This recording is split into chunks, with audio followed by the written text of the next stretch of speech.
O Brasil não é para amadores. Essa frase sempre aparece quando notícias que muitas vezes pensamos que são recortes de roteiros bizarros ganham os feeds e as conversas entre amigos e familiares. Não se sinta envergonhado de muitas vezes, no meio dessa avalanche de informações, você ficar com aquele pensamento de eu não tô entendendo nada, gente. Por isso eu vou propor a vocês uma imagem. É o seguinte, imaginem que o Brasil, esse nosso Brasil, é um grande condomínio. Os estados são os blocos, as cidades, os prédios, enfim. Isso aí mesmo que você entendeu. E todos nós, eu, você, todo mundo, nós somos todos vizinhos. E como todo condomínio que se preze, as notícias são como fofocas que correm pelos corredores, hoje eu te convido para tomar um café quentinho aqui na nossa sala.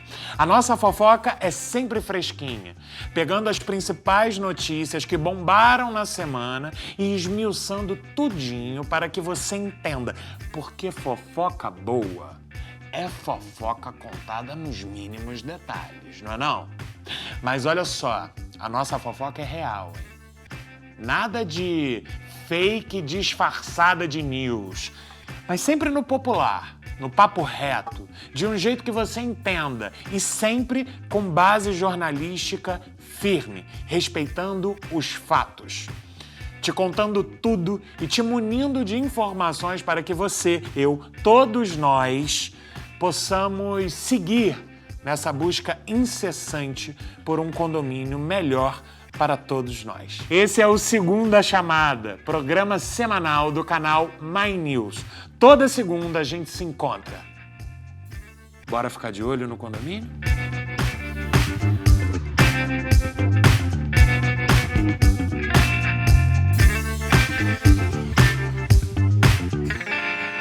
E o síndico do condomínio está no banco dos réus. Amanhã começa o julgamento de Jair Bolsonaro e do núcleo central da trama golpista. E esse julgamento pode mudar os rumos da nossa política. Ou será que não? Eu também ouvi no corredor do sexto andar que já tem gente falando em anistia depois da condenação. Será que isso é possível, gente? E ainda, se você é membro do nosso canal, depois a gente segue para falar da treta da Operação Carbono Oculto, que colocou uma lupa em grandes empresas na Faria Lima, gente. Aqui em São Paulo, na Faria Lima. Uma coisa, um bafafá, tá? Mas o que tá em jogo, hein? É política? É economia, é poder ou é tudo misturado? A gente está aqui para poder contar essa fofoca dessa novela da vida real para vocês, meus amigos. Mas aqui comigo, os meus vizinhos, que são os mais fofoqueiros e mais bem informados que eu conheço, hein? Começando por ela, que me surpreende a cada minuto. É repórter, é editora, é colunista, escritora, produtora de vinho.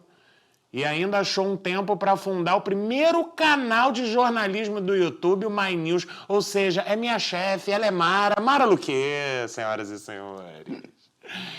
E agora é ele, meus amigos, que esbanja a elegância do jornalista clássico, mas também é todo tatuado. Ele já explicou a política e a economia no Brasil por mais de uma década no Valor Econômico e ainda entende de direitos humanos, de meio ambiente, já cobriu até a eleição britânica direto lá de Londres. E ainda arrumou tempo no meio disso tudo para escrever um livro sobre como o país pode se reconstruir. Se tem treta em Brasília ou crise em qualquer condomínio desse mundão, ele ajuda a gente a decifrar tudo. Ele é o vizinho bonitão que todo mundo gostaria de ter. Wanderson Lima! Muito bem-vindo, meu amigo. E, gente, para começar, para iniciar essa nova fase do Segunda Chamada, não tinha maneira melhor. Hoje o vizinho convidado é economista, ex-prefeito de Vitória, foi senador e governador por 3 vezes e deixou o Espírito Santo com o título de melhor situação fiscal do Brasil. Hoje ele atua na iniciativa privada, mas segue respeitado no bloco tanto da esquerda quanto da direita. Todo mundo gosta dele. E ele ainda está lançando um livro, hein? Ele topou vir aqui, tomar um café e tricotar com a gente. Seja bem-vindo, Paulo Artung. É um prazer, governador. Muito obrigado pela sua presença. Mas então, bora começar a fofoca. Governador, me diz uma coisa. Primeiro, muito obrigado pela sua presença. É um prazer ter você aqui com a gente. E eu já queria começar te perguntando qual o tamanho desse julgamento, o que representa esse julgamento que começa amanhã do ex-presidente Jair Bolsonaro para a política do nosso condomínio, do nosso país? Eu acho que, primeiro, representa um lado triste da democratização para cá, né? Assim, eu sou de uma geração que foi para as ruas para trazer as instituições democráticas de volta, né? E essa geração viu presidentes sendo impeachmentados, ex-presidentes sendo presos, né? E agora assiste esse julgamento. Acho que primeiro ponto de reflexão que eu acho que eu devo fazer é um sentimento de tristeza como brasileiro, né?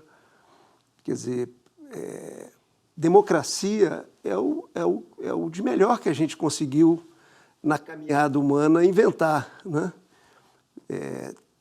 Tem suas imperfeições como toda obra humana, né? Mas é o melhor. Assim, estou aqui repetindo de uma maneira diferente o Churchill, né? Uhum. Assim, então, nós estamos na trilha certa, na trilha democrática. Nós vivemos uma experiência autoritária no Brasil muito recentemente, entre tantas, né? E a gente, quem reflete sobre aquele momento, não tem nenhuma saudade daquilo, né? Mas mostra que a gente tem o que fazer, né? Para que fatos como esse não volte a se repetir, né? Mas nós precisamos quebrar uma polarização radicalizada que nós temos no Brasil, né? Se você colocar um tema desse, via de regra, você vai encontrar um torcedor de um lado ou de outro, né? Eu acho que você tocou no ponto, governador. Isso não pode virar uma torcida, né? Eu acho que não. Eu acho que as duas torcidas estão muito erradas, né? É interessante, assim, esses dias eu estava conversando com um amigo sobre o tarifaço do Trump, né? Você vê como é que essa polarização radicalizada, porque as pessoas falam assim, não, é essa polarização. Não, polarização, desculpe, é da democracia. Você polariza no debate democrático, né? Uhum. São posições diversas, tem uma disputa pelo poder que é absolutamente legítima, né? Para conquistar o poder, para manter o poder, isso faz parte do jogo democrático. Mas essa polarização extremada, eu costumo dizer que ela não dá camisa a ninguém e muitas vezes tira a pouca que nós brasileiros temos, né? Então, assim, não é caminho. Eu estava dizendo para um amigo sobre o tarifaço, quer dizer, quando você olha os dois polos estão tropeçando nas próprias pernas, né? Assim, você vê um lado trabalhando para penalizar os empresários brasileiros, os trabalhadores brasileiros, assim, é lá, não adianta a gente esconder isso, quer dizer, é a luta política insensata, né? Tem um livro de uma historiadora americana que fala sobre a marcha da insensatez. É uma marcha da insensatez. Aí quando você vira para o outro lado, você vê o outro lado tentando transformar isso que é tão negativo para a economia brasileira. Você imagina o que nós gastamos de energia para ter hoje a Embraer, né? A Embraer que tem 60% do seu mercado americano, com valor adicionado, uma coisa, exportação com valor adicionado, uma coisa espetacular, sabe? Aí você vai ao outro lado, que deveria ser o adulto da sala, né? Não tem esse comportamento, sobe num palanque e acha que isso é uma luta eleitoral, diga-se de passagem, num ano que não tem eleição. Mas como é que faz uma luta eleitoral? Se você, assim, eu disputei 8 eleições na vida, né? Me elegi 8 vezes, fiz campanha de muitos candidatos, né? Coordenei a campanha de Fernando Henrique no Espírito Santo, na época que ele foi candidato a presidente. Então, fiz as minhas campanhas e vivi campanhas de aliados, de correligionários e assim por diante. Assim,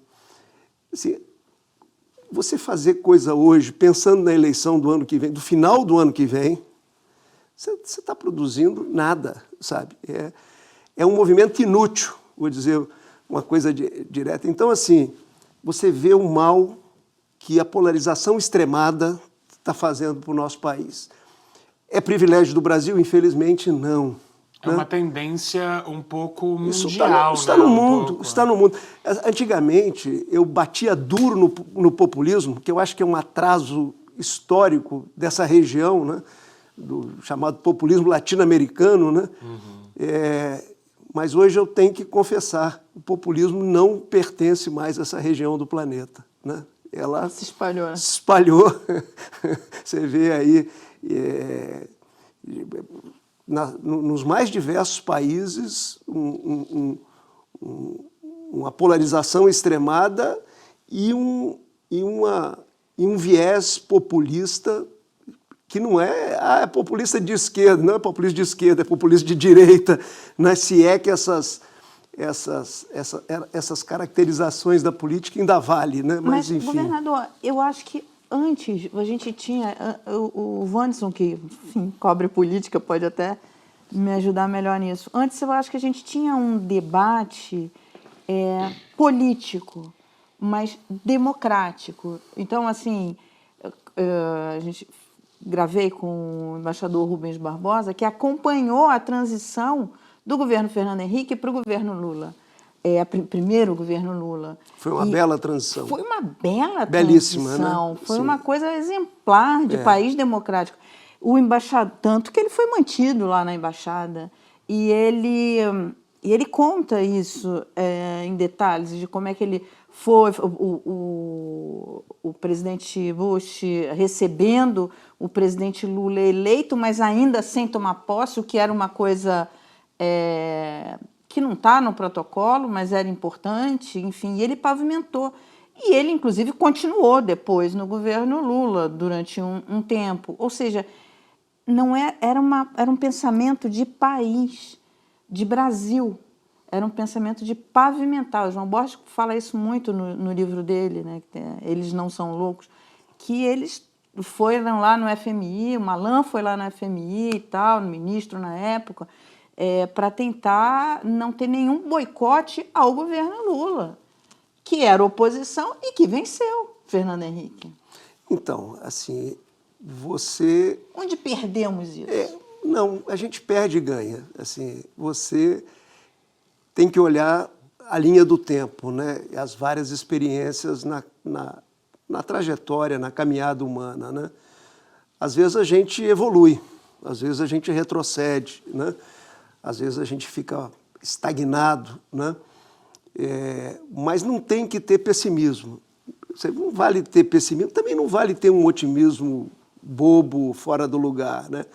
O fato é o seguinte, assim, nós estamos numa quadra de polarização extremada, isso não é a primeira vez que ocorre no mundo, né? Esses dias eu assisti um documentário sobre o nazismo na Alemanha, né? Eu tenho uma descendência, vem lá da família da minha mãe, esse Hartung meu é alemão que veio para o Rio Grande do Sul e depois foi parar no Espírito Santo, né? Isso era uma pergunta que eu ia fazer. Era uma discussão na reunião de pauta. Que significa Hartung? Não tem um significado. É uma família alemã pobre que, como muitas famílias pobres, migraram ali naquele movimento que Dom Pedro II fez de estimular a vinda de europeus para o Brasil, né? Uhum. Quer dizer, então assim, eu tenho muita curiosidade com esse momento de uma polarização extremada que a Alemanha viveu, né? Sabe? E interessante você ver, aquilo ali não foi um movimento de meia dúzia de malucos, né? A gente tem que ter isso. A gente tem que refletir sobre isso, assim, nem de um maluco, isoladamente. Aquilo foi um movimento de massa, né? os alemães têm assim, tem uma vergonha histórica daquilo, porque aquilo não foi um movimento que se apontasse o dedo para uma pessoa ou um grupo de meia dúzia de pessoas, sabe? Não, aquilo foi um movimento de massa, tem a ver com o acordo da Primeira Guerra Mundial, tem a ver, mas aquilo mobilizou. Aquela loucura temporária mobilizou. O que eu quero dizer com isso? Assim, na vida não tem mal que dura a vida inteira. Infelizmente também não tem bem. Aí eu estou te respondendo, não tem, assim, é uma luta permanente, né? Por isso que numa hora difícil, eu sempre falo, a liderança numa hora difícil, ela precisa mirar nos valores que são caros à caminhada civilizatória. A democracia é importante? É importante, então a gente tem que lutar por ela.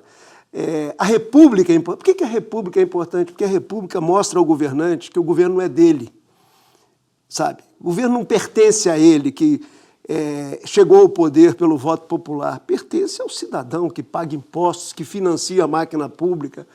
Quer dizer, humanismo, atitude de humanismo perante... Isso é um valor conquistado pela caminhada humana. Então, assim, numa hora difícil, a gente tem que fortalecer esses valores, porque isso vai passar. Como tudo passa na vida, né? A gente precisa colocar arranjar um jeito de acelerar nessas horas duras e difíceis que a humanidade passa, uma maneira de alguma coisa que faça isso andar mais um pouco rápido e assim por diante. Eu acho que é o papel da liderança. Nós estamos vivendo um tempo de máquinas maravilhosas. Você imaginar o que é um celular, né? Está aqui o seu celular. Isso é um computador, isso é um instrumento de trabalho interessantíssimo. Você fala com o Congresso diretamente por aqui, né? É isso, você fala Você fala com o seu deputado. Você está conectado, é um mundo conectado. Assim, sob o aspecto do olhar de ciência, de avanço da ciência, do conhecimento humano, é um trem. O trem é coisa de mineiro, mas eu nasci na divisa lá de Espírito Santo comigo. Nasci no Caparaó Capixaba. Tem Caparaó Capixaba e tem Caparaó Mineiro, onde está o Pico da Bandeira. Isso é um trem extraordinário, assim. Mas, assim, a gente precisa olhar para uma máquina dessa e falar assim, olha, ela é maravilhosa, mas precisa de gente. Precisa de ser humano. Por isso que eu opero muito no campo da formação de lideranças. Lideranças para o setor público, sim, para o setor público, mas liderança para o setor privado, liderança para o mundo religioso, para o mundo de sociedade civil. Você precisa de gente qualificada, até para conduzir em horas complexas como essa que nós estamos vivendo. Nós estamos vivendo um momento complexo da caminhada humana. Você imagina, a gente faz o Acordo de Paris do clima, uma costura dificílima, e os Estados Unidos saem pela segunda vez consecutiva do Acordo de Paris. Quer dizer, o país que é o mais rico do mundo, que é a maior força militar do mundo, e que, se olhar da Revolução Industrial para cá, é o que mais poluiu o mundo. É o que mais contribuiu com os gases de efeito estufa. Quer dizer, então, assim, é uma hora difícil. Sabe? 2 guerras irracionais no mundo hoje. Uma guerra na Europa, que a gente imaginava, eu como economista imaginava que depois do mercado como o europeu, nós não teríamos um conflito armado na Europa. Quer dizer, uma guerra na Europa, a Rússia vai lá, invade a Ucrânia, né? E mais um capítulo de guerra no Oriente Médio. Nós estamos vivendo uma hora difícil, né? Com coisas lindas. Você imagina uma tecnologia de conectividade dessa, leva informação para todo mundo, mas com coisas desafiadoras. Leva informação falsa também, leva mentira para as pessoas. Exatamente isso que eu ia colocar. Até que ponto, talvez, estejamos ainda aprendendo a lidar com essa quantidade de informações enquanto sociedade, e o quanto isso tem atrapalhado o jogo democrático justamente por causa das mentiras e da desinformação que acontece ali.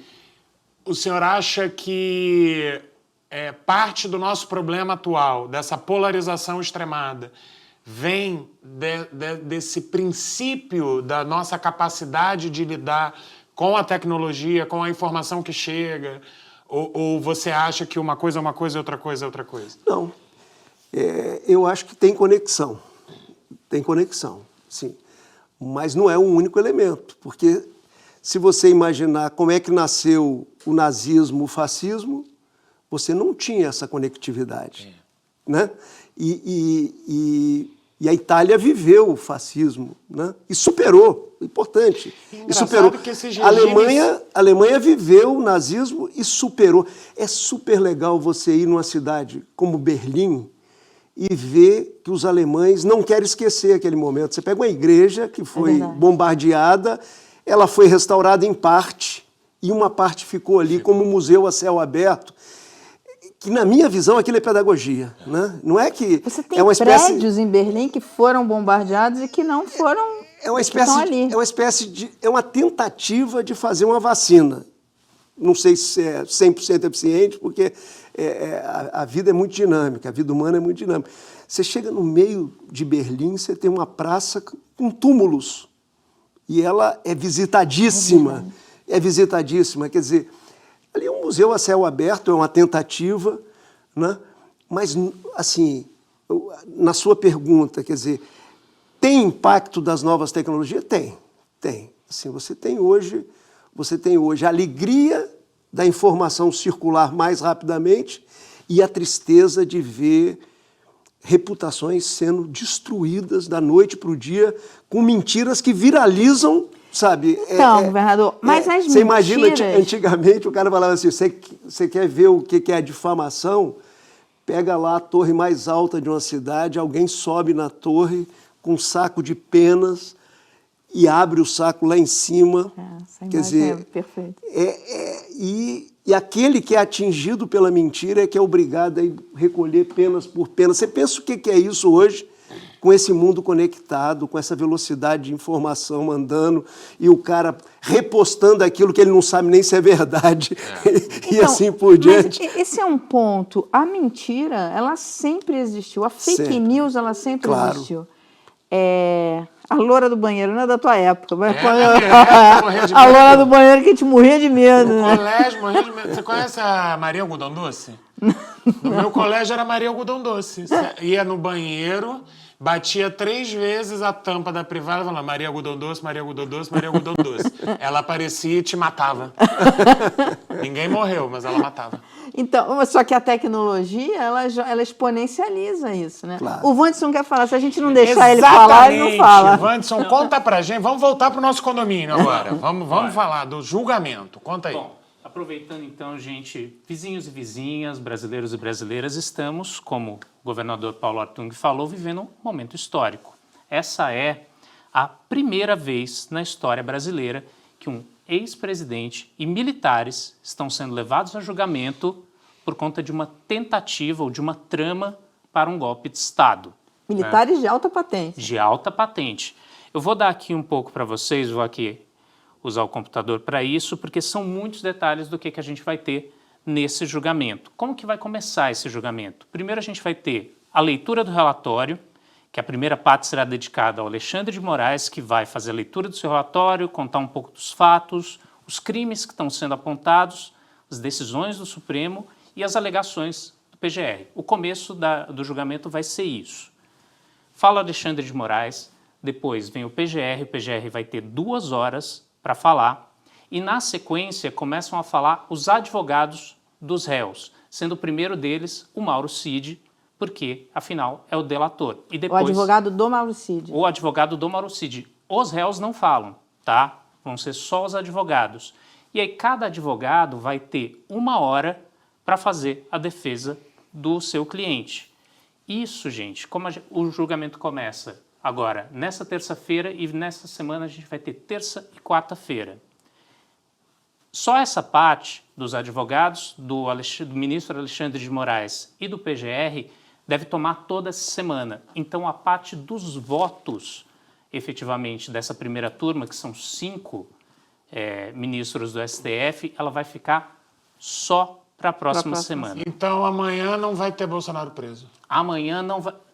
Se você está esperando por isso, não vai ter Bolsonaro preso amanhã. É porque tinha uma galera no meu Instagram combinando um churrasco. Tem que avisar o pessoal que não... Calma.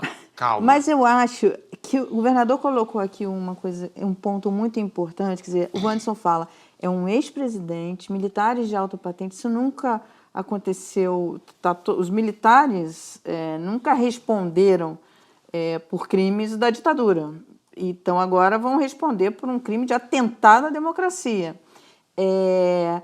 Isso eu acho que tem que ser encarado como, por todos, né? Não é uma questão de Bolsonaro vai ser preso ou não. Bolsonaro está sendo julgado e responsabilizado, tem o direito de defesa dele. Com certeza. Mas é importante acompanhar esse julgamento para saber que há punições para quem atenta contra a democracia. É isso, né, Bruno? Assim, eu sou muito calmo com essas questões, assim. Primeiro, eu repito o que eu disse, assim, o meu olhar é um olhar de tristeza com isso tudo, né? Assim, isso não é bom para o nosso país. Assim, você teve 2 presidentes que foram impeachment no nosso país. Eu votei no primeiro impeachment, eu era deputado federal.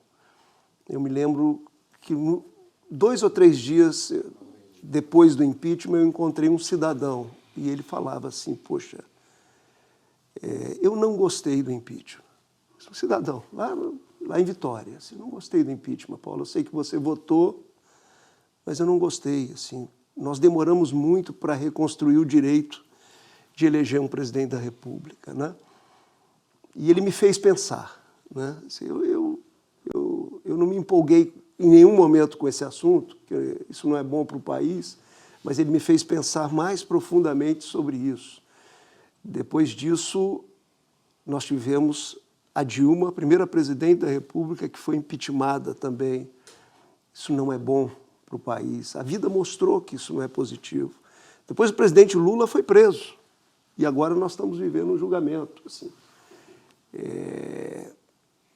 Não dá para ter felicidade com uma coisa dessa se você tem os pés no chão e se você pensa que o desafio nosso é transformar o potencial desse país em oportunidade para os seus filhos.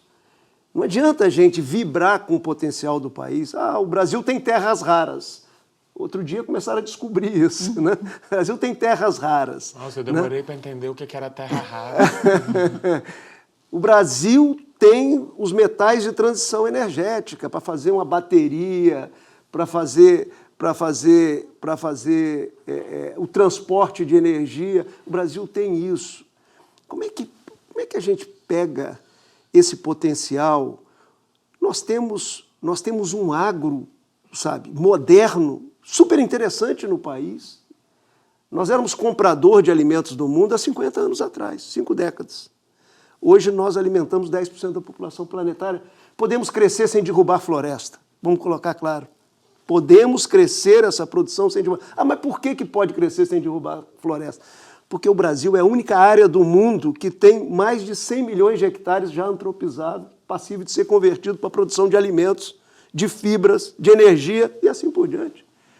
Inclusive áreas que podem ser reconstituídas. Você pode fazer a recuperação florestal de nativas, como eu vi agora no extremo sul da Bahia. Visitei 2 áreas de restauração florestal de nativas.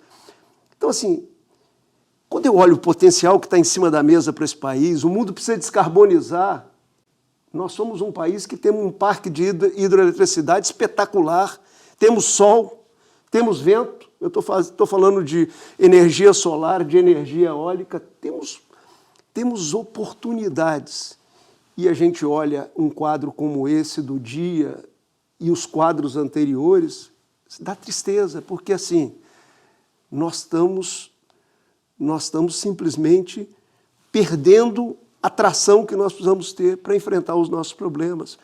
Para fazer com que um jovem que está estudando hoje não pense que a oportunidade de vida dele é conseguir um emprego em Londres ou conseguir um emprego nos Estados Unidos. Que ele possa estudar e pensar que ele pode ter um futuro no Brasil, sabe? Criar uma família no Brasil, ter uma vida digna no Brasil e assim por diante. Governador, você fala sobre isso no seu livro e tem um capítulo que você coloca o dever de casa. Qual é o dever de casa para que essas oportunidades sejam aproveitadas? Primeiro tem que fazer uma propaganda do livro, né? Eu lancei o 5º livro. O primeiro livro que eu lancei foi quando eu saí da Prefeitura de Vitória. Eu tive uma administração bem sucedida, fui considerado um dos prefeitos mais bem avaliados, eu e Jarbas Vasconcelos, na época, nas pesquisas que foram feitas. E aí eu resolvi documentar aquela experiência administrativa e dali para frente eu vi que era um bom instrumento no debate nacional. Então, esse é o 5º livro, né? E o livro é Política em Tempos de Grandes Mudanças, né? É olhar esse quadro do mundo que nós estamos vivendo, né? E tem 2 textos inéditos. Uma é essa consideração, o que está acontecendo nesse mundo que nós estamos vivendo, né? E vem até o Trump. O livro já estava indo para a gráfica, nós trouxemos... Tive que atualizar o livro. Tive que atualizar, né? Porque Prefácio do Luciano Huck. Tem prefácio do Luciano. Encheu a sua bola naquele prefácio, Tem hein? pós-fácio do economista Marcos Lisboa, que é um grande economista. Tem a orelha do economista Samuel Pessoa. E tem a contracapa de uma bela economista que trabalhou comigo no governo, trabalhou com o Henrique Meirelles no governo, que está agora na área privada, no Santander, que é a Ana Paula Vesco. Então, assim, então eu tenho que fazer foi secretária do Tesouro, foi vice-ministra, teve grandes oportunidades de trabalho, foi secretária da Fazenda do governo do Espírito Santo, no nosso ciclo lá. Então, assim, o livro trabalha esses temas e trabalha, assim, não uma agenda para o Brasil, não tem essa vontade e não tem essa que eu acho que uma agenda para o Brasil tem que ser construída a muitas mãos, né?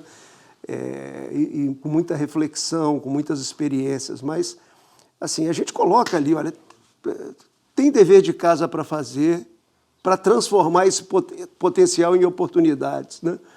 E aí eu vou passar aqui, Mara, muito rapidamente, assim, um tema que nós precisamos endereçar, e eu mostro lá tudo aquilo que a gente endereçou nos últimos tempos, né? Porque muitas vezes o brasileiro olha o problema e perde até energia para enfrentar o problema por não conseguir sequer enxergar aquilo que nós fizemos. Então, eu mostro que nós modernizamos a autoridade monetária do país, né?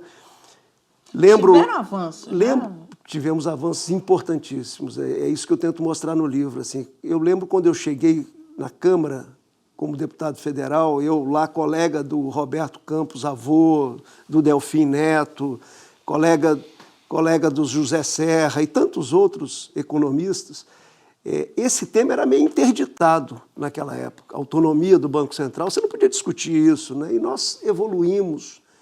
Hoje nós temos uma autoridade monetária hiper bem estruturada. Nós inventamos o PIX, está aí uma discussão espetacular, um meio de pagamento que, sabe, ajuda a organizar negócios e empreendedorismo nas favelas das periferias do nosso país. Né? Então, e que o PIX, só porque eu acho que é importante colocar isso, uma criação de funcionários públicos, né? De pessoas... É um trabalho de Estado, né? Trabalho de Estado. Que independente do governo, foi lançado, começou... Mas isso. É o Brasil funcionando para os brasileiros de fato, né? Essa modernização que passou por essa modernização da autoridade monetária. Tem lá figuras como Armínio Fraga, Ilan, né? O Roberto Campos Neto e tantos outros, né? Assim, Gustavo Franco. É essa história, né? de líderes e de uma burocracia funcionando, uma burocracia de Estado. A própria estabilidade monetária, então, assim, né, governador? Eu mostro as coisas que nós conseguimos endereçar no país. Eu dou o exemplo do marco regulatório de saneamento. Primeira vez que eu fui na tribuna falar sobre capital privado em saneamento, quando eu disse, os meus amigos no plenário me levaram num cantinho e falaram assim, sai desse assunto, sai dessa agenda, você vai se desgastar muito. Melhor não tocar nesse assunto. Melhor não tocar nesse assunto. Você vê hoje... Por quê? Porque, assim, você tinha uma campanha que falava assim, vai privatizar a água, né? E botavam uma interrogação, vai privatizar a água? Que absurdo, né? Quer dizer, isso era uma outra discussão, mas com o tempo o país foi fazendo a discussão, chegou à conclusão que o modelo que foi montado pelos militares, quem montou esse modelo anterior de saneamento foram os militares no poder, durante a ditadura militar. Aquilo não estava funcionando, não estava dando conta de universalizar a água tratada, coleta e tratamento de esgoto, e aí nós demos esse salto. Quando você olha, Mara... Saneamento dá voto? Deixa eu só falar uma coisa antes. Quando você olha a carteira de investimento hoje na área de saneamento no Brasil, dá gosto ver. Investimento contratado, não é coisa sonhada, não. Assim, então, assim, acertamos aí. Aí você fala assim, mas o que nós não acertamos ainda? Vou passar aqui rápido por isso. Eu acho que nós não acertamos na máquina pública. Nós temos uma máquina pública que foi feita por um tempo que já não existe mais. O mundo mudou, a vida mudou, as novas tecnologias impactaram a nossa forma de trabalhar e o setor público está parado no tempo. No seu livro você fala do RH, né? Essa expressão vem lá do Armínio, vem lá da Ana Carla, de pessoas que estudam esse tema profundamente, né?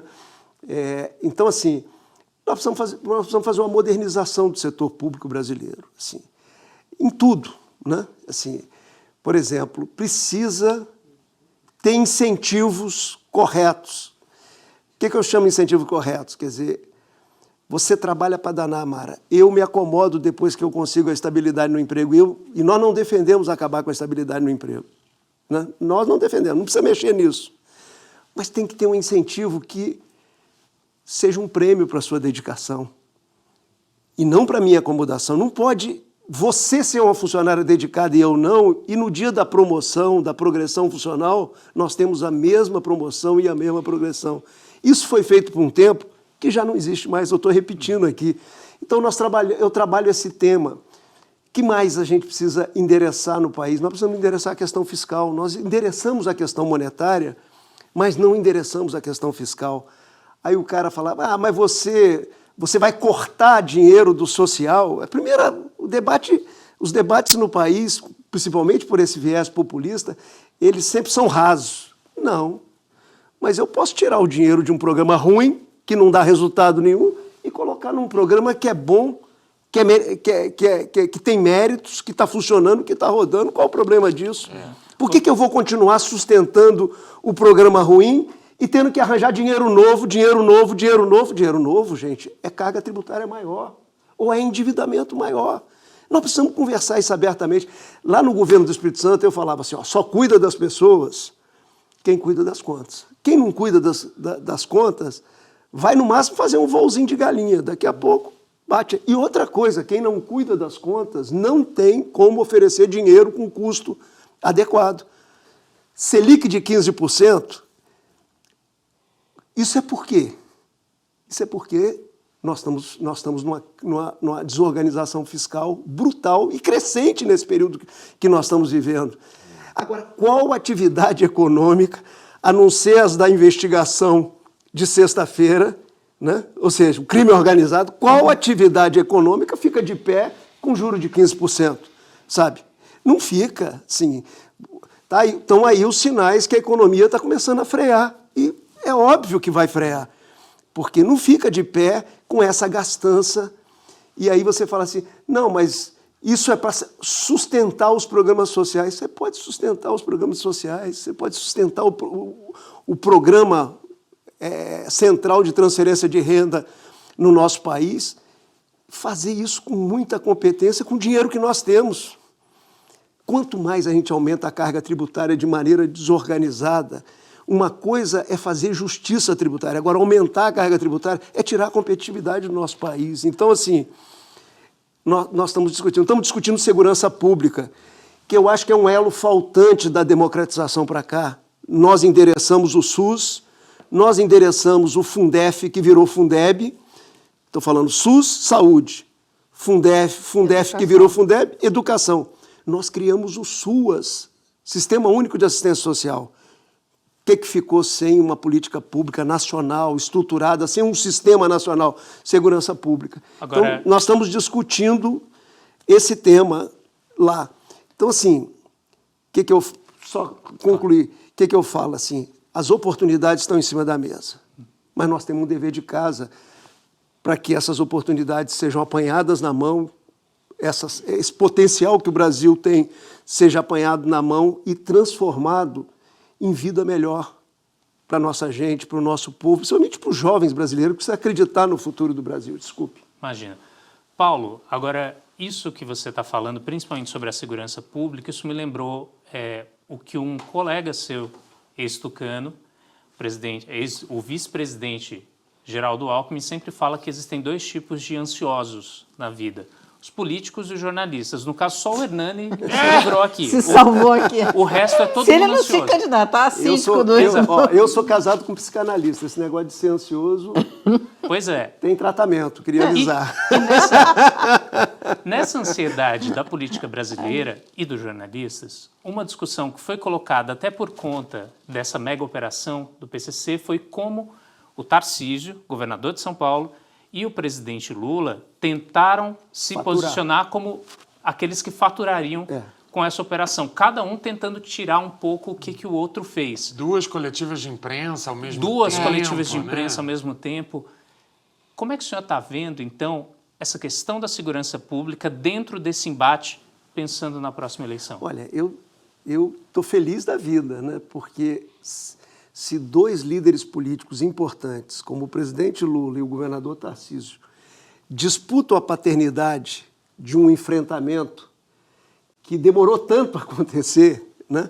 É porque o tema está entrando e precisava entrar na agenda nacional. É isso que eu estou dizendo. Porque então, não tinha entrado nada, desde a redemocratização. Olha, desde o processo de democratização, isso era um jogo de empurra, sabe? Ia cobrar do presidente, o presidente... Não, isso não é assunto da presidência, é assunto dos governos estaduais e assim por diante. Isso era um jogo de empurra. Eu acho que agora está entrando na agenda. Assim, solução para o problema existe, né? Assim, vamos colocar claramente, assim, precisa de um sistema único de segurança pública no país. Que já tem, né? Aonde, o SUSP. Funcionando. Você só não está funcionando. Vamos colocar e, sabe, onde cada um tem a sua atribuição, né? Cada ente federado tem a sua atribuição. A gente traga para esse jogo a justiça brasileira. E quando eu estou falando da justiça, eu estou falando também, não só do Poder Judiciário, mas do Ministério Público e das defensorias públicas. Nós temos que trazer isso para o jogo e que a gente traga para o jogo o legislativo, né? Talvez até no plural, né? Porque tem o Poder Legislativo estadual e municipal. Sabe? Trazer também para o jogo, quer dizer... tem como enfrentar, tem que reestruturar o sistema prisional brasileiro. Vou dizer logo, porque aquilo que a gente fez no Espírito Santo, que o Brasil viu e aplaudiu, nós fizemos construindo um sistema prisional. Você perguntou, saneamento dá voto, né? Eu acabei esquecendo de responder. Não dá voto, mas melhora os indicadores de saúde pública da população. Então, assim... construir cadeia, né, presídios, dar voto, dá não. Nunca ninguém me pegou no braço na rua. Obrigada. Obrigado, Paulo. Você é um governador espetacular, construiu. Nós construímos, imagina, para o tamanho do Espírito Santo, nós construímos num fôlego só 12 mil novas vagas no sistema prisional. Ou seja, nós construímos um sistema prisional para o Espírito Santo, né? Mas nunca ninguém me parou na rua para falar bem desse sistema prisional, mas parava na rua para dizer, olha, aqui no bairro melhorou a segurança pública. Aí você olha os indicadores do Espírito Santo de criminalidade, todos eles. Como é que eles nos últimos anos evoluíram em queda, né? Roubo, furto, sabe? Como é que eles... Então, assim, tem o que fazer. Precisa de uma conexão, de uma política pública bem montada, né? Eu gosto de política pública feita, não é no improviso, nem no calor de um episódio. Tem um assalto a banco aqui, que é uma carnificina, e aí em cima daquilo eu vou fazer uma lei. Não, vamos fazer uma lei com ciência, vamos olhar os casos que já foram experimentados mundo afora, o que deu certo, o que não deu certo. A gente não precisa repetir coisas que não deram certo. Aliás, o Brasil é o zero e vezeiro em repetir coisas que deram errado aqui no Brasil. Embrulha de novo, faz uma embalagem nova e fala que agora vai dar certo. Por exemplo? Por exemplo, a indústria naval. Quantas vezes? Começou lá com o JK, sabe? Errando, sabe? E vem, de tempo em tempo, a gente coloca um dinheiro grosso de um país que não tem dinheiro sobrando, gente. Vamos combinar, sabe? Se você coloca um dinheiro numa coisa errada, você está deixando de colocar dinheiro na segurança pública, na educação, na ciência e tecnologia, que é uma área que nós precisamos desenvolver no país, ciência aplicada. Quer dizer, como é que nós fizemos esse agro moderno que está aí, competitivo, com a produtividade, com ciência? Nós mandamos gente para fora para estudar agricultura fora e para voltar e inventar uma agricultura tropical. Como é que nós viramos fabricantes de aviões? Um país como o nosso, que na aviação regional, ele é relevante no fornecimento de equipamentos com ciência. Então, assim, nós precisamos parar de cometer erros que nós já cometemos, sabe? E aprender com os erros. E nós precisamos aprender com os acertos também, que nem isso a gente faz. E esses erros... Se a gente estudar os acertos... Eu presido a indústria, uma indústria importante, uma indústria brasileira de árvores, de quem planta árvores para fins industriais, para fins de restauração nos biomas. Essa é uma indústria que deu certo no Brasil. Vamos estudar o que deu certo e vamos aprender com o que deu certo. Então, assim... isso vale para tudo, né? Eu acabei... Acho que a gente vem errando desde 1500, repetindo os erros desde 1500. Mas tem a sensação que eu tenho. Mas tem acertos também. Então, assim, por que é importante e é pedagógico você olhar o que nós fizemos bem feito? Porque isso além de ensinar na direção correta, isso dá energia para a gente trabalhar aquilo que nós não endereçamos até agora. Que nós estamos atrasados. Agora, isso dá uma boa energia pra gente. Agora, gente, vamos ver o que o povo está pensando na rua? Vamos saber o que o povo está pensando na rua, porque o condomínio está dividido, isso todo mundo tem certeza. Agora, será que nós aqui, sentados aqui, nós temos a noção real do que o povo na rua está pensando? Para descobrir isso, nada melhor do que um detetive especializado em investigações ultra secretas. Mas não, Mara, não é o filho do ex-síndico que pulou o muro e foi morar no condomínio maior aqui do lado. Não, eu estou falando dele, do Detetive Brasil. Anderson Cunha foi para Copacabana, no Rio de Janeiro, ouvir o que o povo está pensando disso tudo. César, meu querido, solta o VT. Depois de tanto ouvir que o brasileiro precisa ser estudado, eu resolvi investigar o que o povo pensa. Eu sou o Detetive Brasil. Vem comigo.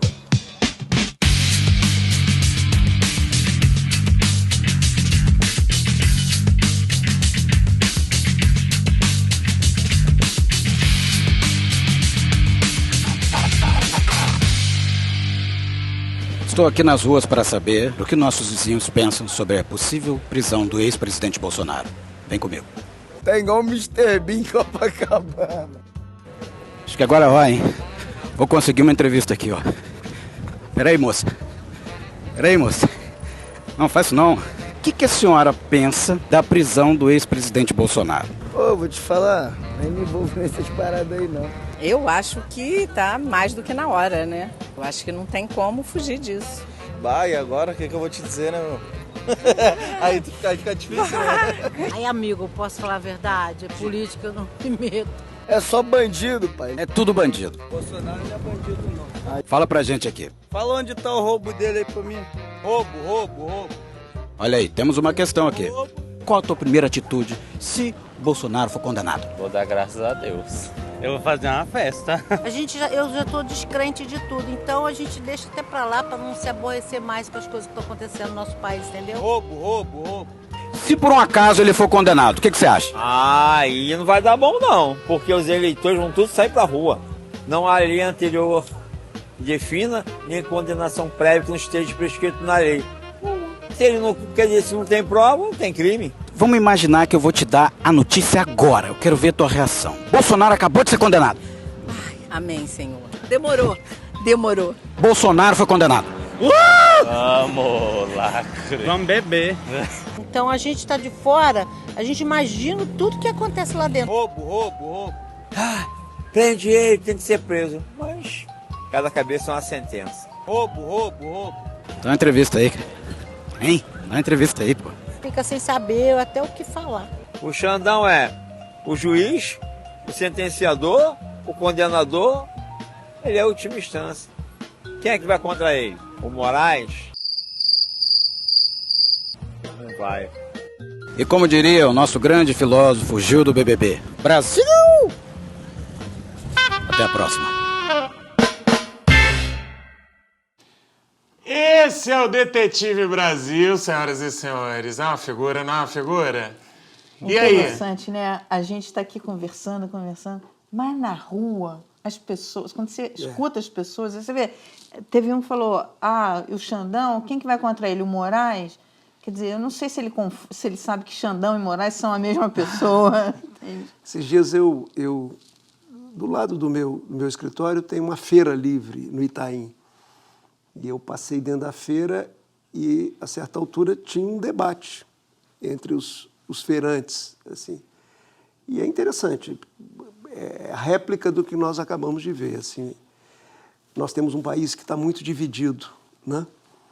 E se a gente tem liderança responsável, que pensa no futuro do Brasil, tem que tentar trabalhar para manter os valores, para pacificar o país, né? Para que o país possa ter aí sim uma concentração das suas energias na construção de um caminho de progresso inclusivo, que possa ser compartilhado e que possa melhorar a vida dos brasileiros. Eu acho que aí é a lição que a gente precisa tirar, porque assim, essa polarização radicalizada que eu chamo, sabe?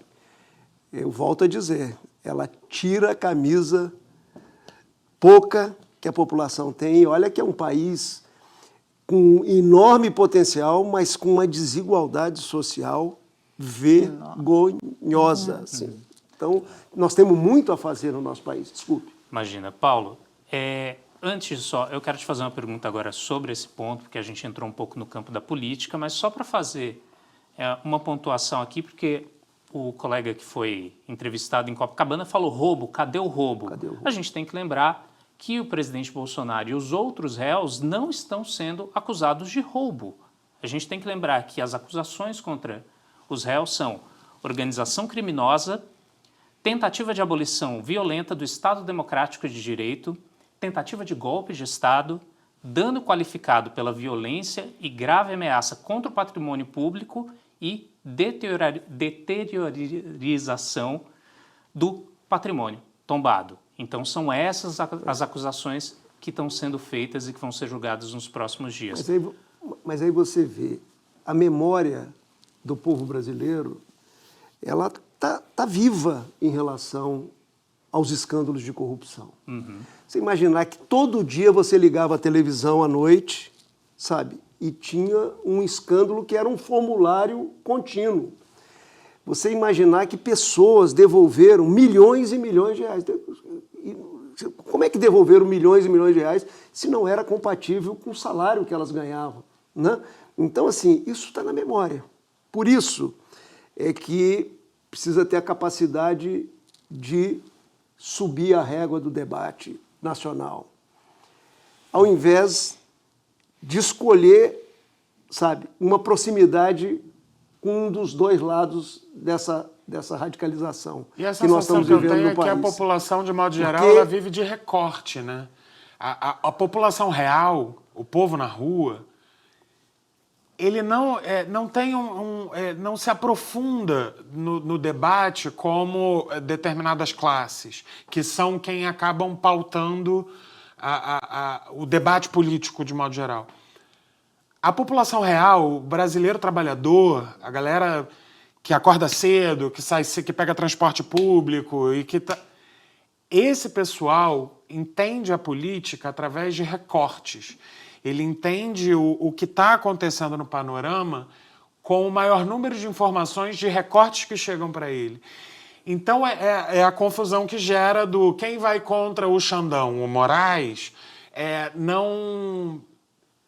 não existe nem mesmo um estímulo um estímulo público do governo, enquanto política, de se estimular em novas gerações o interesse pela política. Eu não sei, eu tenho uma percepção, assim, eu converso muito, eu ando muito o país, até pela minha atividade profissional.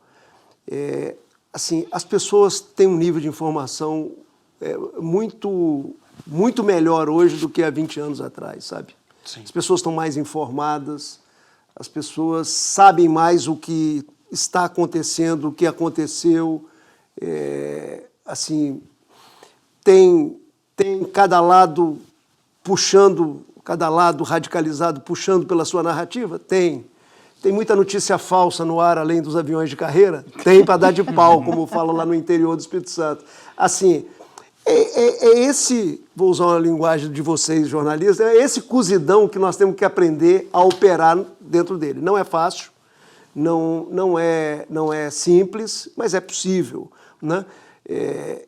E a primeira coisa que nós precisamos fazer é ter a capacidade de subir a qualidade do debate público, envolver as pessoas nesse debate público e tentar, naquilo que é possível, o mais rápido possível, tirar o país dessa armadilha de uma polarização extremada, que isso é uma armadilha.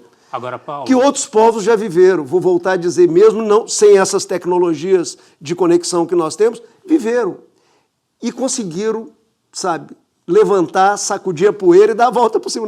Nós precisamos dar a volta por cima, porque assim, dói no coração, assim, para mim que exerci 8 mandatos no país, né? Mandatos diversos, fui senador, fui deputado federal, fui deputado estadual, fui prefeito da capital, fui governador do estado. Sabe, dói no coração ver o volume de oportunidades que tem para o nosso país que nós estamos correndo o risco de perder, sabe? Ou já estamos perdendo alguma coisa no meio desse caminho, né?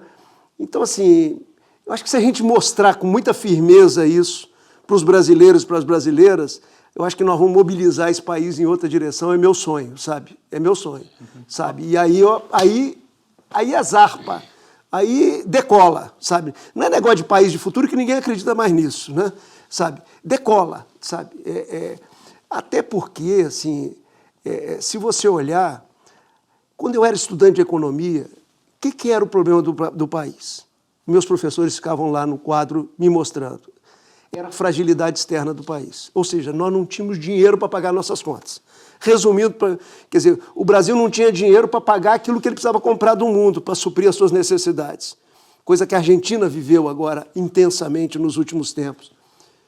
Quando você olha que esse país que não tinha dinheiro, hoje tem de reservas internacionais mais de 350 bilhões de dólares, não é de reais, né? Quer dizer, alguma coisa mudou nesse tempo de Deus que nós estamos vivendo. A hora que você olha a nossa conta de comércio com o mundo, né, e vê o que nós estamos colocando no mundo e podemos crescer, dólar, né? E não temos dívida em dólar, que era outro problema que nós tínhamos lá atrás, né? Ficava lá o Delfim Neto mandando carta, o ex-ministro, né, saudoso. Max. Então, assim, tem oportunidades em cima da mesa. Eu acho que o que nós precisamos desenvolver uma tecnologia é como é que a gente mobiliza a população brasileira para transformar esse potencial que está em cima da mesa aí em vida melhor para o povo, em oportunidades boas para os jovens brasileiros. Desculpe. Paulo, não vou te deixar escapar de falar de política, tá? Porque... Você acha que eu estou esticando as respostas para isso, né? Para dar tempo.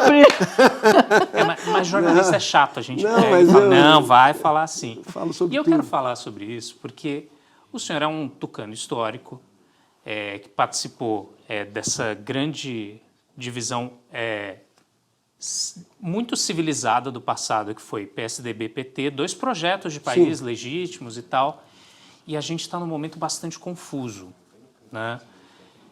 O senhor hoje está no PSD, partido que foi fundado pelo Pelo Gilberto Kassab, né? Que na época, a gente precisa lembrar, o Gilberto Kassab falou numa entrevista que o partido não era nem de direita, nem de esquerda e nem de centro, e todo mundo deu risada. A gente olha hoje, ele estava certo.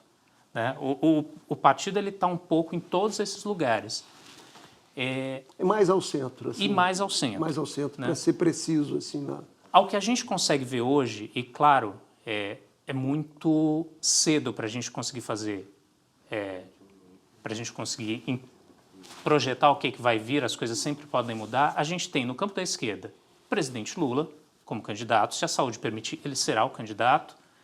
No campo da direita, vários pequenos candidatos, e ao centro, que é uma novidade para o seu partido, um partido como o PSD, que tem candidatos a colocar, Ratinho Júnior, Eduardo Leite e outros.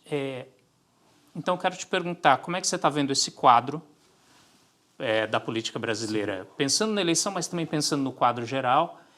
E aí, não posso deixar de te perguntar como é que o PSD vai para essa próxima eleição. Então, vamos começar da parte mais fácil da pergunta para deixar por último a mais difícil, né? Primeiro ponto importante, aí vem do meu treinamento de vida. O processo eleitoral no Brasil está super precipitado. Eu tenho que dizer isso. Assim. E quem precipitou? Quem está no governo. É incrível isso. O presidente Lula, o senhor quer dizer? Foi. Você imagina, o manual manda que quem está no governo precisa adiar o processo de início das campanhas eleitorais. Adiar o máximo que ele puder. Por quê? Porque ele entrega mais, ele coesiona mais a sociedade, ele coesiona mais a sua relação com o parlamento e assim por diante. Isso é o que o manual manda, né? Nós estamos ao contrário. Por quê? Por que ele fez isso? Não, aí tem que perguntar para ele. Aí eu não posso... Mas eu estou dizendo, estou constatando aqui o meu treinamento, não é isso. Mas foi muito em função do tarifaço, né? Que houve esse movimento maior do governo, não? Começou antes. Voltou aquele negócio de nós contra eles. Entrou antes. Pode ver na sua memória. Assim, a primeira coisa importante, vou na sua pergunta, é ver que tem uma precipitação. E eu queria dizer uma coisa aqui, taxativo, coisa que eu não sou muitas vezes. O que está sendo feito hoje, visando a eleição do ano que vem, no final do ano que vem, vamos deixar claro, é absolutamente inútil. Sabe? Isso não chega lá. Não chega lá, não tem perna para isso. Quer dizer, está gastando energia, tempo e pior. Brasil afora eu estou vendo isso, nos governos subnacionais também, usando máquina pública de uma maneira sempre errada, né? Num processo precipitado que não vai gerar nada. Essa é a minha primeira opinião. Mas eu queria te dar uma outra opinião que eu acho importante. Diferente de 18 e 22, duas eleições presidenciais, essa eleição de 2026, ela acolhe um novo ciclo de liderança no país. Você citou duas aí, né? Você citou o Ratinho e o Eduardo Leite, né? Quer dizer, mas hoje você tem um ciclo de lideranças formadas basicamente nos governos subnacionais. O vazio de liderança no Brasil começou a ser preenchido. E na esquerda, governador? Isso é bom. Não, mesmo na esquerda. Você pega um ministro como Haddad, é uma peça em ascensão. Uma possibilidade. Você pega um prefeito como o João, lá de Recife, é um jovem em ascensão. Não tem idade para disputar coisas, mas é um jovem em ascensão. E o ministro Tem muito jeitinho do pai dele. Eu convivi muito com o pai dele, que era um político muito hábil e ágil, né? Assim, como? Ministro Dino, volta para a política? Não sei, o Dino virou julgador, né? Assim, eu não sei. Assim, eu convivi bastante com o Dino, tenho bom relacionamento com ele, mas não sei qual é o plano dele para frente. Né? Agora a pergunta que não quer calar. O PSD, que hoje faz parte do governo Lula, tem 3 ministérios. Sim. E faz parte, por exemplo, do governo de São Paulo, de um potencial candidato que é o governador Tarcísio, e ao mesmo tempo o PSD tem os seus próprios nomes. Para onde vai o PSD? Assim, primeiro, pode parecer que não é uma coisa que tenha coerência a sua assertiva, né? Mas tem coerência com o processo. O Gilberto Kassab, no processo de 2022, ele tentou ter um candidato. Até o meu nome foi colocado na listinha dele, não sei se vocês estão lembrados, né? Mas na listinha dele ele tentou trazer o Eduardo Leite para ser o candidato, ele estimulou o Pacheco para ser o candidato. A ideia do Gilberto Kassab era disputar o primeiro turno da eleição, né? Então, não conseguiu. Ele não conseguiu convencer para que um desses fosse candidato. O Eduardo, na época, achava que não devia sair do PSDB naquela circunstância e assim por diante. Tudo muito legítimo, na minha visão. Assim, mas ele não conseguiu. Então, o partido não teve candidato a presidente e ficou em várias campanhas. Em São Paulo, deu o vice do Tarcísio. O vice-governador de São Paulo é um quadro do PSD. Então, assim, tem lógica. Em muitos locais, ele teve papel... Na Bahia, ficou com a candidatura do presidente Lula e com o projeto do PT baiano. Quer dizer, em Minas Gerais, teve um papel. Então, assim, tem lógica dentro do que aconteceu. Aí eu vou dizer assim, quem tem que falar isso é o Gilberto, não sou eu. Mas, assim, a preço de hoje, eu acho que é muito forte dentro do partido. Eu estou vindo do Rio Grande do Sul. Esse final de semana nós tivemos um evento grande no Rio Grande do Sul, muito bonito, organizado pelo Eduardo e pelo Kassab. Eu acho que é muito forte dentro do partido hoje a ideia de ter um candidato. E tem nomes que são nomes competitivos, que estão aí. Você pega a pesquisa de opinião, eles não são irrelevantes nas pesquisas e assim por diante. Mas, assim, isso vai ser decidido hoje? Não.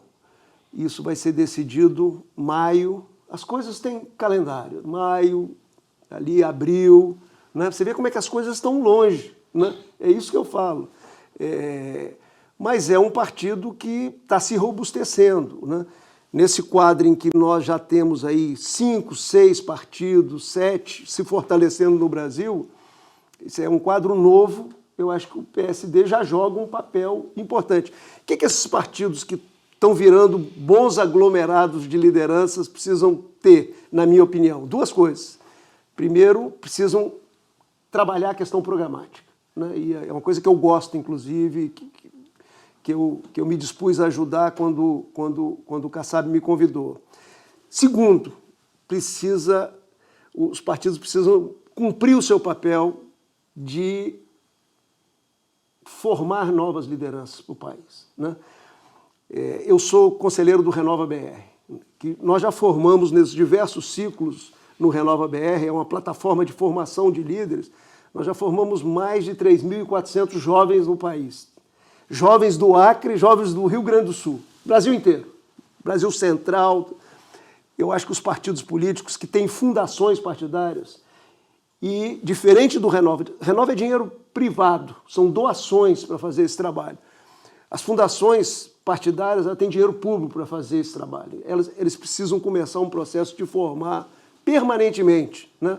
Porque a pessoa nasce com esse dom, não tem isso. Eu sei como é que eu aprendi a falar em público, né? Eu sei como é que eu aprendi a fazer uma negociação, a entender que o ótimo muitas vezes é inimigo do bom. E muitas vezes o bom é um passo essencial até para você chegar no ótimo, né? Então, assim, isso é treinamento, né? Aprender a fazer uma campanha eleitoral, né? Você vê que tem gente talentosérrima, bate numa campanha eleitoral, mete os pés pelas mãos e tem muitas vezes uma votação muito aquém do seu potencial. Tem que aprender a fazer. Então, treinar para esse feito, para essa atividade, é fundamental. E os partidos políticos podem ter esse papel. Não sei se eu desviei um pouco da sua pergunta, mas aproveitei para colocar algumas ideias que eu defendo. Ótimo. Peraí, deixa eu só fazer uma perguntinha aqui para o governador, Sim, antes de você encerrar. Faça. Governador, você pensa, você gostaria, você gosta, qual é o papel que você vê? Ser síndico do bloco do Espírito Santo ou ser síndico Do condomínio. do condomínio?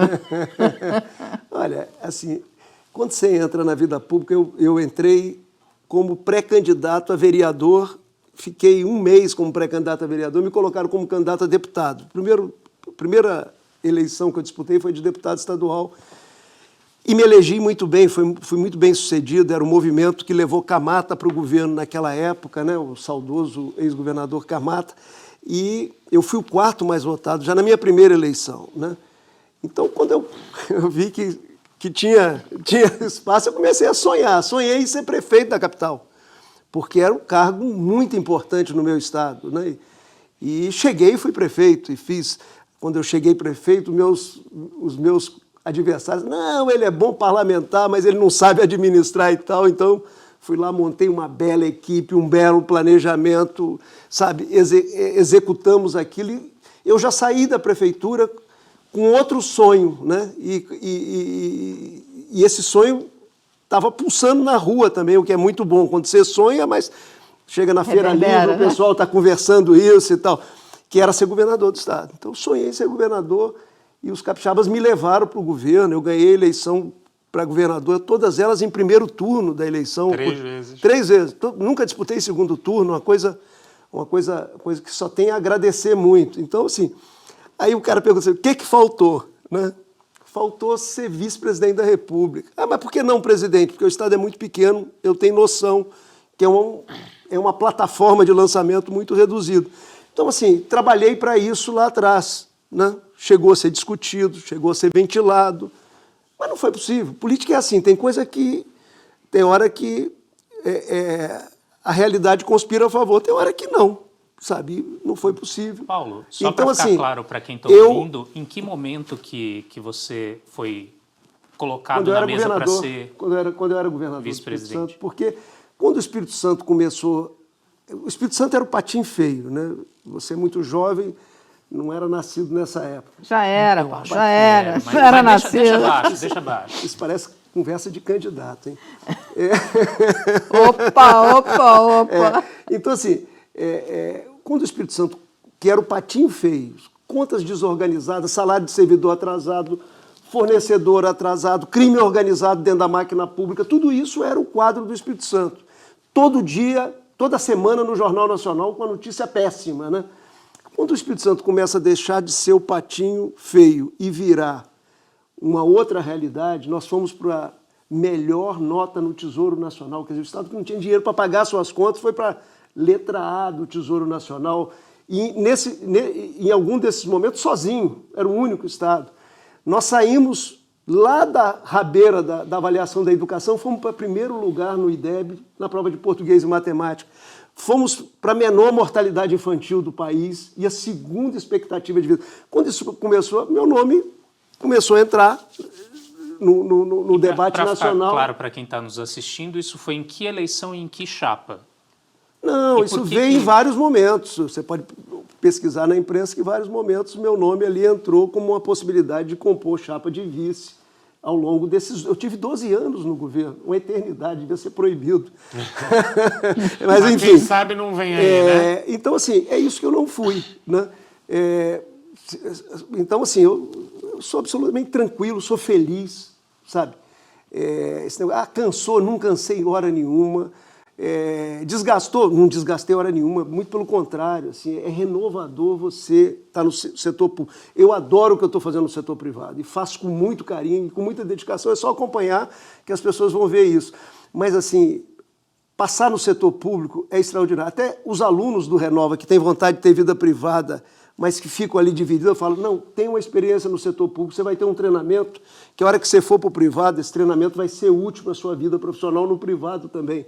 Então, assim, eu tenho alegria dessa minha história vivida, né? A vida, muitas vezes, abre surpresas para a gente, né? Se abrir alguma surpresa boa aí... O Hernani, acho que a gente tem um síndico aqui. À disposição para ajudar. Acho que na próxima Assembleia tem um candidato a síndico. Olha só, vou te contar uma, hein? Vou te contar uma, contar para todo mundo. Gente, essa semana que passou, o presidente do PL, Valdemar Costa Neto, resolveu fazer uma comparação histórica. Ele disse em entrevista à Globo News, após participar de um debate no Esfera Brasil 2025, que o ex-síndico do nosso condomínio, Jair Bolsonaro, tinha o carisma de Che Guevara. É isso mesmo, gente. Ele falou isso. Ele fez essa comparação. Eu, particularmente, acho que ele confundiu o livro do condomínio com o grupo do WhatsApp que ele gosta de conversar lá. Mas já que essa comparação foi feita, ela é real, eu resolvi bolar uma brincadeira aqui com vocês e aí eu quero que vocês me digam aqui uma coisa. O jogo é o seguinte, eu vou ler umas situações, vou falar para vocês umas situações e vocês vão me dizer se essa situação combina mais com o Bolsonaro ou com o Che Guevara ou com uma outra opção que tem aqui que eu vou falar para vocês, beleza? Então vamos lá. Ó. Primeira situação. Quem acordava às 5 da manhã para andar de moto com a galera? Opção A, Che Guevara. Opção B, Bolsonaro. Ou opção C, só o vizinho barulhento do 402. Mara Luque, A, B ou C? Bolsonaro não acorda cedo. É B. Governador. Eu acho que é o do 402. 402, é verdade. Vadson. Para ficar diferente, eu vou no Che Guevara. Che Guevara, olha aí. Segunda situação, gente. Quem se dizia revolucionário, mas a única revolução que fez foi contra a vacina? A, Che. B, Bolsonaro. C, a tia Cleide do 704. B. Essa é aquela pergunta que todo mundo acerta na prova. Né? Essa para... Governador? E você vê, pode fazer um comentáriozinho? Pode. E você vê, assim, o equívoco, né? Comprou a vacina foi distribuída, ainda bem que foi distribuída. Quem ficou com crédito foram os governadores, quem ficou com crédito real do movimento foram os governadores. E eu acho, assim, eu suspeito que um dos elementos que levou à derrota eleitoral foi justamente a postura diante da pandemia. Foi lamentável. É isso. Aquilo foi, eu acho que, foi bizarro. Agora, mesmo assim, eu sempre alertei para os meus amigos no debate. Mesmo com os equívocos durante a pandemia, a eleição terminou muito dividida. Sim. E esse é um sinal que eu acho que, infelizmente, não foi lido corretamente, né? O país, mesmo com tudo isso, mostrou uma divisão, quer dizer, o ganhador e o perdedor chegaram muito próximo no final. Eu já vivi uma eleição dessa para prefeito de Vitória. Eu ganhei a eleição com a diferença pequena e na reta final da campanha. A campanha estava muito empate técnico e eu abri uma diferença no final. Eu me lembro, quando eu cheguei em casa, a minha esposa perguntou, qual é a sua tarefa? Eu falei, minha tarefa é unir a cidade de Vitória. Eu preciso conquistar os que não votaram em mim sem perder o apoio dos que votaram em mim. E fui nessa direção. Por isso que eu terminei como prefeito dos mais bem avaliados do país. Já te contei essa história aqui. E esse movimento não é muito feito, não foi feito de maneira alguma. Então, assim, são lições que eu acho que a gente precisa aprender como brasileiro, sabe? Não foi feito por nenhum dos dois. Acabaram as perguntas? Acabaram as perguntas, porque agora eu preciso dar um presente para o governador. Governador, nós temos o apoio da Vero. É um café por assinatura. Poxa. Então, ó, presente. Adoro café. Presente. Belo presente. Cápsula. E, gente, olha só. Deixa eu só me achar aqui que eu vou dizer para vocês uma coisa maravilhosa sobre a Vero. Porque a Vero tá apoiando a gente. É uma maravilha. Olha aí, olha aí. Agora chegou, viu, Maraluque? Olha lá, ó. Se você é meu... Não, também não é isso não, gente. Eu vou falar para você. Vai. A Vero, governador, ela pega café de produtores locais. Então, eu até pedi para que trouxesse um produtor do Espírito Santo. Não, ela vai pegando produtores locais, ela apoia essa agricultura esse é do sítio familiar. Jaguari, Tá? Pois é. sul de Minas Gerais. É isso, ela vai buscando os produtores e tal. De vários lugares. E é o seguinte, gente, você pode tá te boicotando. Você pode fazer a sua assinatura da Vero. Você vai receber na sua casa um café. É só você escanear o QR Code que está aparecendo aqui em algum lugar. E, na hora de fazer a assinatura da Vero, você coloca um código, um cupom, um segredinho nosso. Que é o quê? My News. Escreve isso que tu ganha 30% de desconto no primeiro mês, ainda tem uns mimos, tem uns negocinho lá. Então, faz a sua assinatura e enche a sua canequinha de café de qualidade pra gente fofocar bastante. Beleza? Meus amores, é isso, nosso tempo já está estourado, César está quase pulando de lá de dentro aqui. E eu gostaria, assim, de uma maneira sucinta, que eu sei que é difícil para jornalistas e para políticos. Ele chama a gente de fofoqueiro. Ele acha que a gente fala demais. Eu vou te contar. Eu gostaria de saber a opinião de vocês. Por mais difícil que seja, qual vai ser o resultado desse julgamento? Mara Luque. É um julgamento, eu não sei avaliar, eu não sou jurista. É um julgamento. E eu acho que isso, as pessoas não podem perder isso de vista, que teremos um julgamento feito na Suprema Corte, ministros que estão lá, enfim, advogados de defesa. Nós temos que respeitar o julgamento, o processo. Eles têm o direito da defesa, isso faz parte do processo democrático, sabe?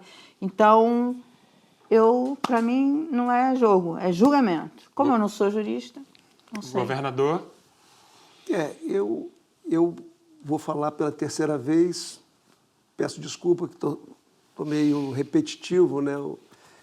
É aquele disco que ficou ali agarrado, prendendo no mesmo lugar, disco vinil ainda, ninguém nem sabe mais o que é isso. A minha expectativa é que a gente consiga superar esse momento e continuar o processo democrático, eleger bons presidentes da República, bons governadores, bons prefeitos, boas lideranças para o país, com espírito democrático, com espírito republicano, com a visão humanística, né? Assim, é isso que nós precisamos, assim, sabe? E sair desse lodo que nós estamos nele, preso a uma briga de polarização extremista no Brasil, né? Isso não é bom para a gente, não tem sido bom, é só fazer um balanço, assim, pode estar do lado A, do lado B, pode estar no meio desse caminho, faz um balanço, vai ver que nós não estamos, como brasileiros, ganhando com uma quadra como essa. Vamos superar e da melhor forma possível. É isso que eu desejo. Anderson? Eu queria ser otimista como governador Paulo Otung, mas eu não sou. Sou chique, sou elegante, morei em Londres, mas sou pessimista. Se as pessoas fossem menos otimistas, eu poderia ser menos pessimista, mas não está dando. Então, palavra de ordem do bolsonarismo, matéria do Lauro Jardim, que trouxe isso nessa semana, e eu tenho aqui que dar o crédito, claro, colega de profissão, um abraço para ele. Palavra de ordem do bolsonarismo é que, sim, Bolsonaro será condenado.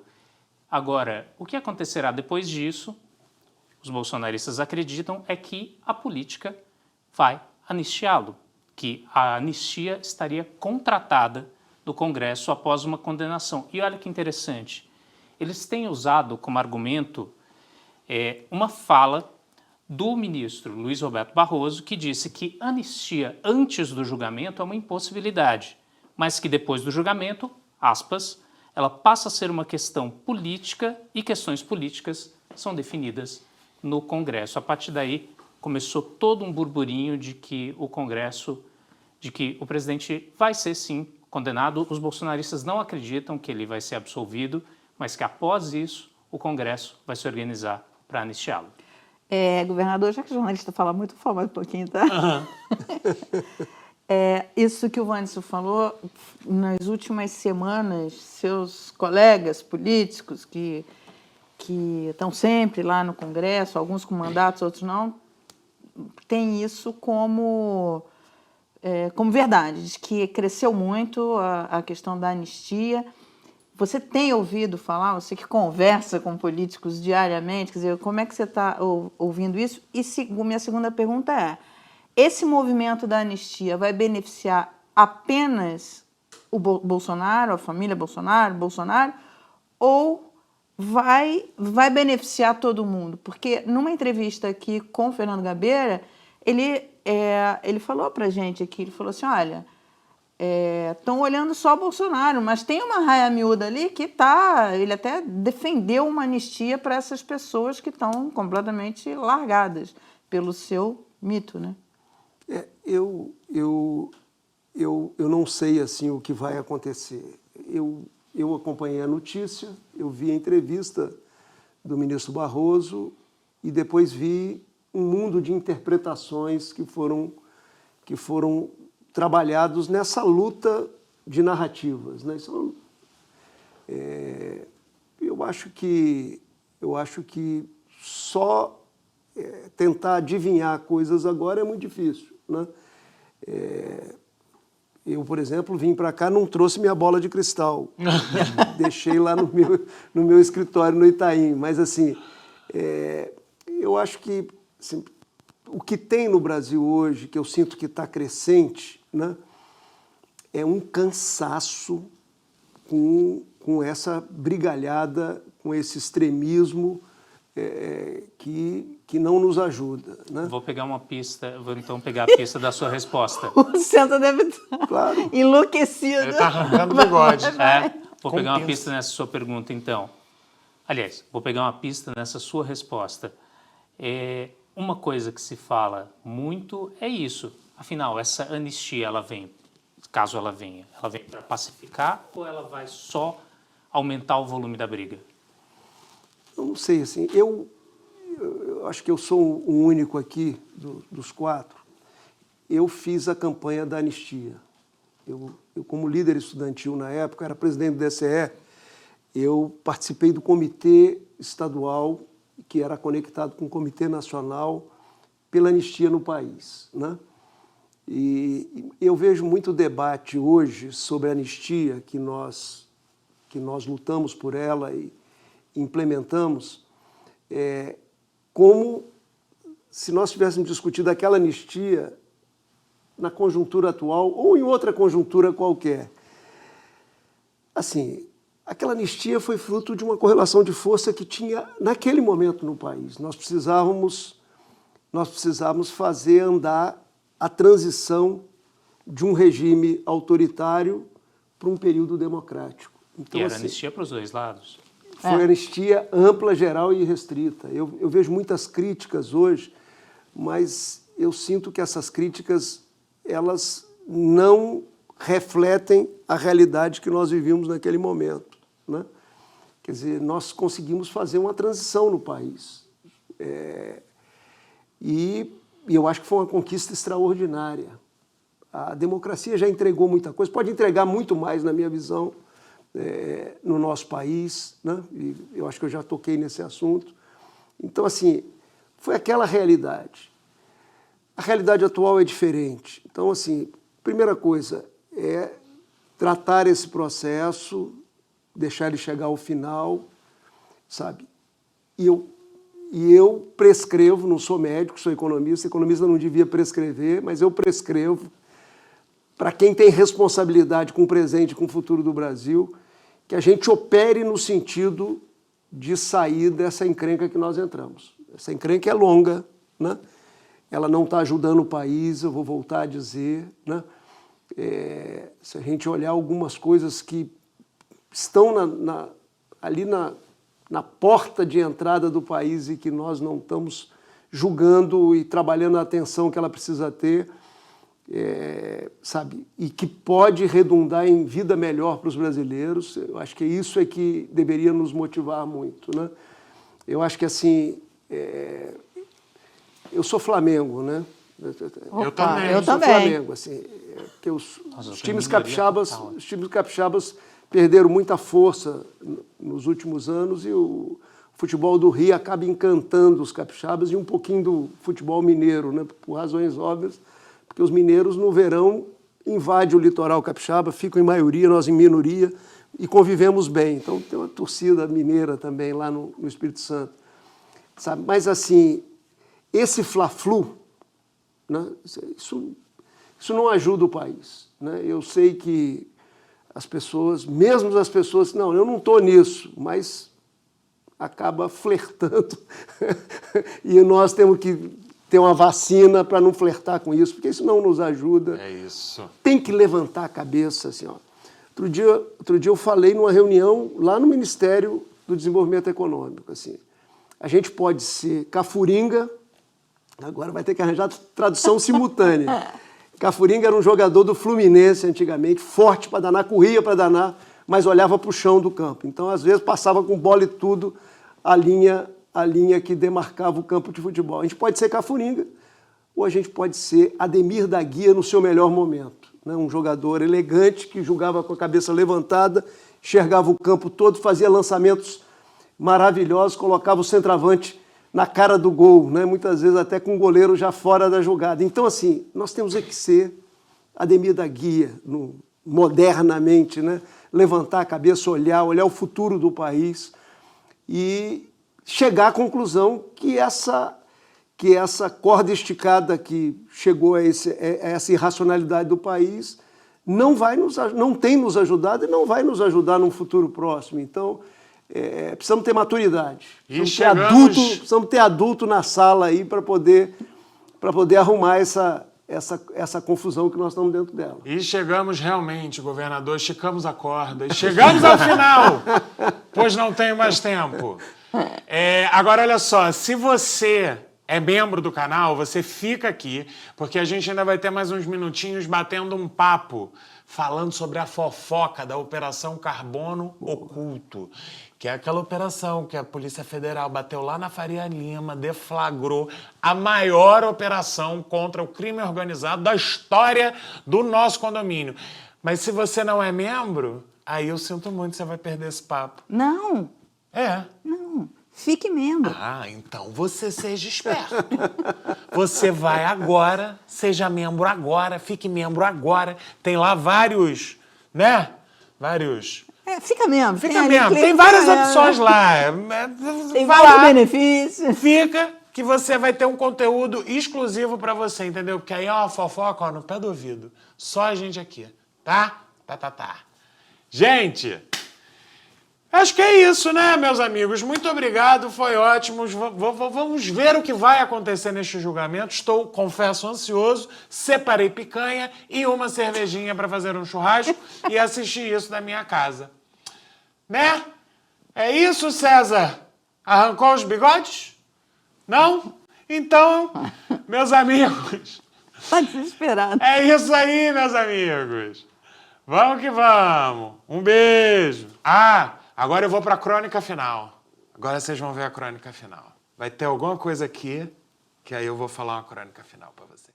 Amanhã começa o talvez maior julgamento da história do nosso condomínio. E sim, o nosso condomínio segue dividido nas opiniões. Mas se vocês, meus vizinhos, me permitem expor aqui alguns pensamentos sobre isso, vai ser rápido. Viver em um condomínio significa aceitar o jogo estabelecido. É aceitar que a palavra democracia carrega com ela a responsabilidade de promover, entre tantas outras coisas, o respeito a ela. Observei pela janela gritos perturbados que inflamaram meus vizinhos a perderem o respeito, a paz e, como consequência, a liberdade. Observei ontem mesmo um agente da lei atirar no pé de um entregador por ele não subir para entregar o lanche na porta da casa dele. E nada tira da minha cabeça que isso é reflexo de um estímulo ao ódio e a falta de, adivinha, respeito. E para piorar, ainda tem a bizarrice de alguém que se diz defensor do condomínio pular o muro para o condomínio maior aqui do lado para tramar, e não existe outra palavra, tramar, para que o nosso condomínio seja subjugado por outro. Eu tenho escutado muito se falar sobre queimar a floresta inteira. E eu penso que sempre foi assim, né? Desde 1500. Com a desculpa de melhorar, eles queimam. Vizinhos, o resultado dessa treta toda, a gente ainda vai saber. Mas eu jamais poderia estar aqui e falar sobre o nosso condomínio e do ex-síndico se o que ele queria fazer tivesse de fato acontecido. E também é impossível não lembrar das 700 mil vidas de vizinhos nossos que se foram. De respostas como, e daí? Eu não sou coveiro. E tantas outras bizarrices que, mesmo não sendo o foco desse julgamento, marcaram a todos nós. E não é uma questão de esquerda, direita, ideologia política. É uma questão de se lembrar daquela palavrinha bonita. Democracia. Seja qual for o resultado, o estrago está feito. Mas eu ainda acredito. Como disse Luiz Fernando Veríssimo, eu sou otimista. Ainda acredito que acordaremos e descobriremos que foi tudo um sonho ruim. Acredito num futuro melhor, na justiça sendo feita e na soberania do nosso condomínio. E cada um que arque com as suas responsabilidades. E essa é só a minha opinião, claro. Mas, como estamos num condomínio ainda democrático, eu só peço a vocês, meus vizinhos, aquela palavrinha bonita lá do começo. Respeito. Até semana que vem.